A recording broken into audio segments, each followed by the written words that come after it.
to talk a little bit about reverse mortgages today and share some upcoming changes that are coming with reverse mortgages. HUD Reverse Mortgage, after the financial meltdown, it left some of our older Americans with a shortage of money. And if you have concerns about monthly cash flow with the local real estate market seeing so much appreciation, you may have a lot of equity and be in a position to qualify for a reverse mortgage.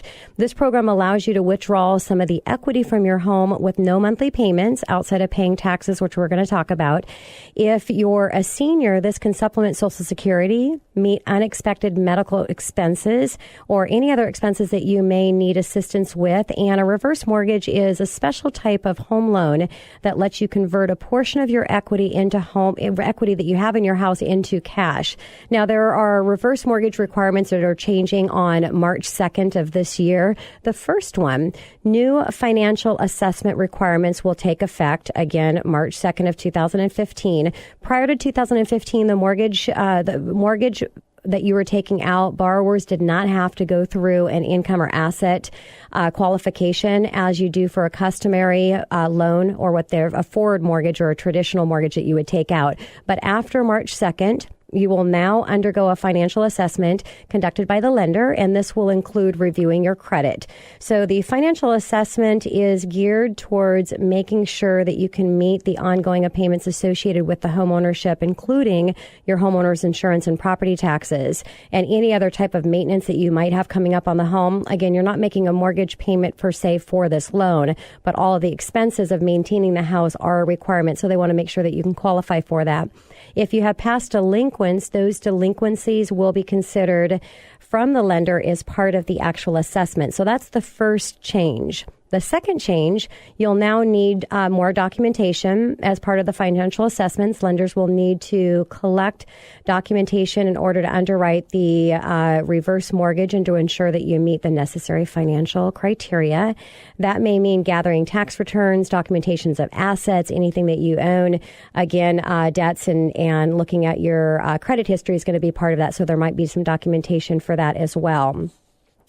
The third change is that you need to set aside money for future items that need to be fixed or housing cost. So if you lack certain financial standing in determining on the financial assessment that you have, you'll need to set up aside funds from the loan proceeds in order to cover the property charges, property taxes, and insurance.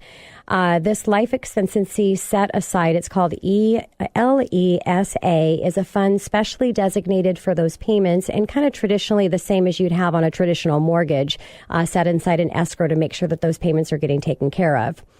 So the bad news is the financial assessment will make it tougher for some borrowers to qualify for a reverse mortgage.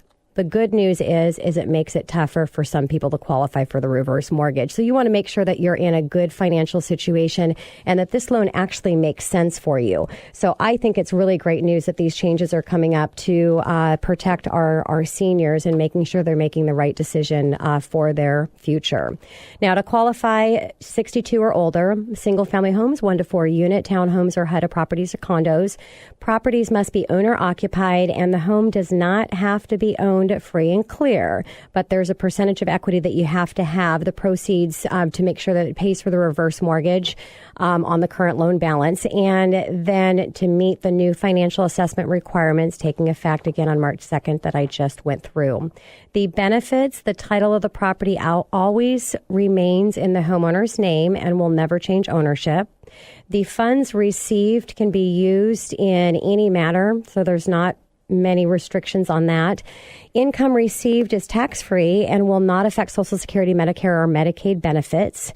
Again, there's no monthly payments except for the maintenance of the home, property taxes, no out-of-pocket cost for the program, so all fees and interest are deferred until both seniors move out of the property or sell the home or pass away.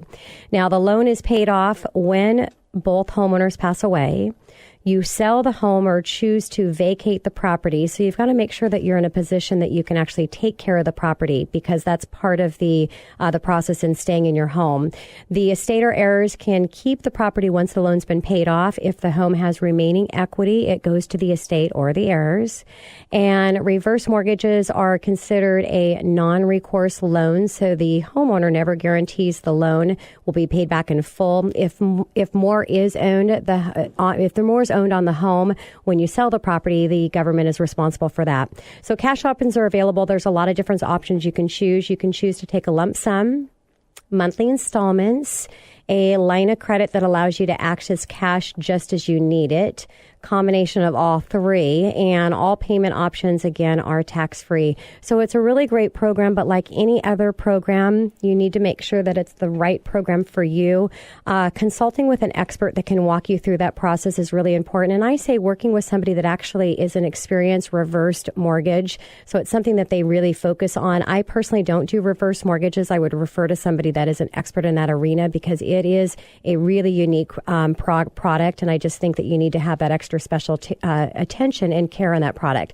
You also can get more information by going to National Council on Aging or calling them at 800-510-0391.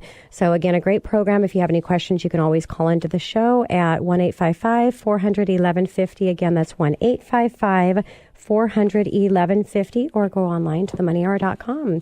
Coming up next on the Money Hour, we hear a lot of nightmare stories going on in the real estate arena. I thought it would be a good time to hear some success stories. Justin Richards and Yvette Duby with Keller Williams Realty Bellevue, right here at 1150 AM KKNW after this short break.